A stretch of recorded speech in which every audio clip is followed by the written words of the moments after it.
चुम्मा प्यार देखा है। अब आप लोग भालू और लड़की का चुम्मा प्यार देखिए। अगर नहीं चुम्मा प्यार करेंगे इस भालू को चाले को चला कर लाख कर दूंगा।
तेरे गाल में भालू चुम्मा लिया है, अब तुम्हारे गाल में चुम्मा लेंगे मोदी, कालेपुर के मोदी।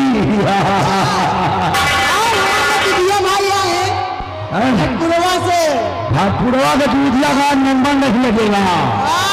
अभी यहाँ पे शेर और लोमड़ी चुम्मा प्यार करेंगे,